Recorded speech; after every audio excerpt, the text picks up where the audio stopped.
Sonic Colors, one of the best games in recent times for Sonic the Hedgehog, with some of the most best level design, incredible music, and some of the jokes that sort of land. I mean, Baldy Nosehead's never getting a 10 out of 10 for me, but it's worth a shot. But still, with all that said, this game is getting a 7 out of 10. One eternity later. Sonic Colors Ultimate is fucking embarrassing.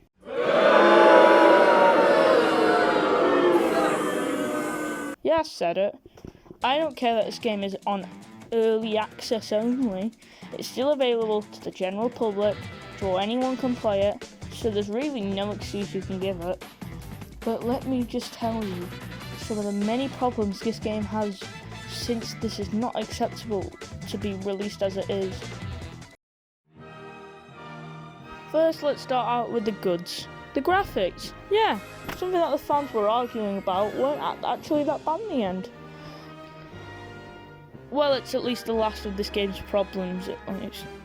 But to be honest, the thing that had the biggest turnaround was the tail save, which I never thought was a bad idea. It's just the problem where you can't toggle it off, and that it's mandatory and it gives you invincibility. It's just the problem of it just making the game way too easy. And the last thing is the customization. It can be quite fun, and you can create really whatever you want that the game will let you. You can kind of create your own new Sonic. That's pretty good.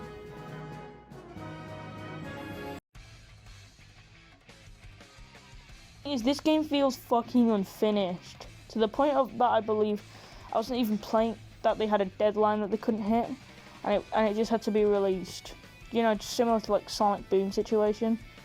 But where Sonic Boom had to start from scratch, this game had to work from the original game's files to work with.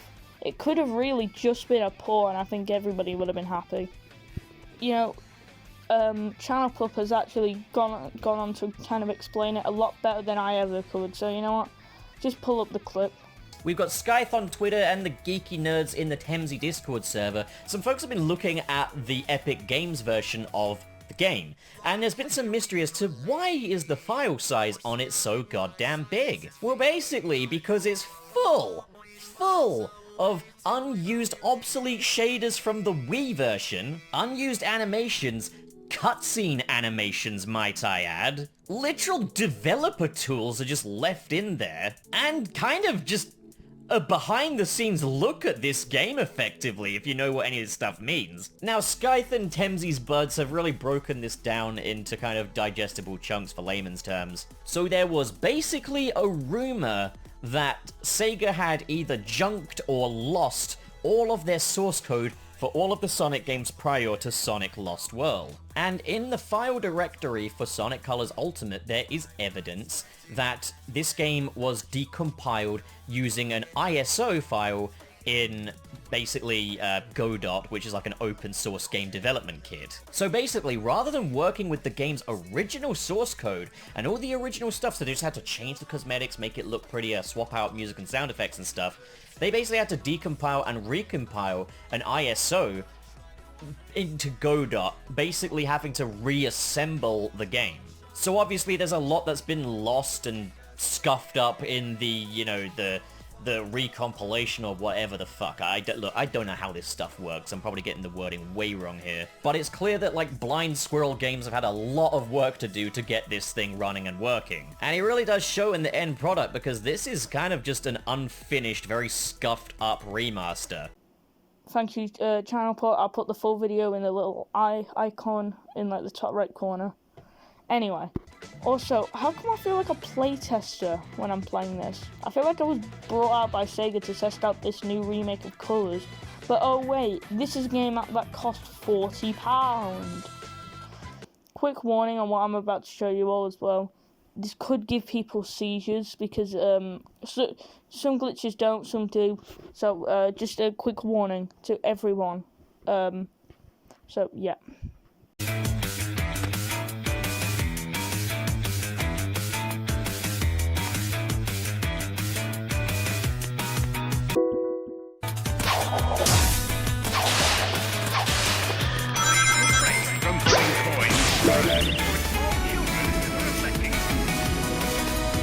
yourself to our complimentary FPS 3000 star block. And by complimentary, I mean...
Now that all that has been dealt with, let me just go on to this game's last criticism.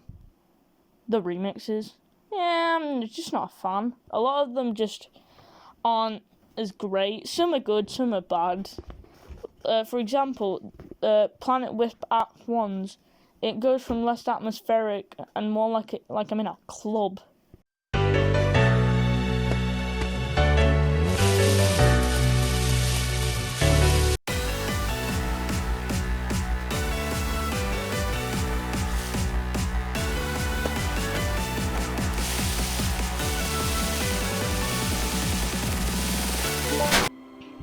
So, my final opinion.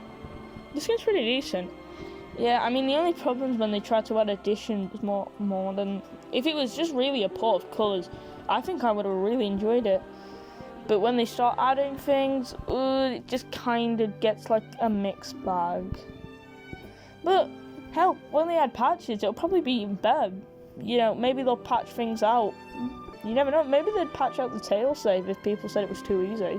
You never know. So overall, I think I'll give Sonic Colors a 7.4 out of 10.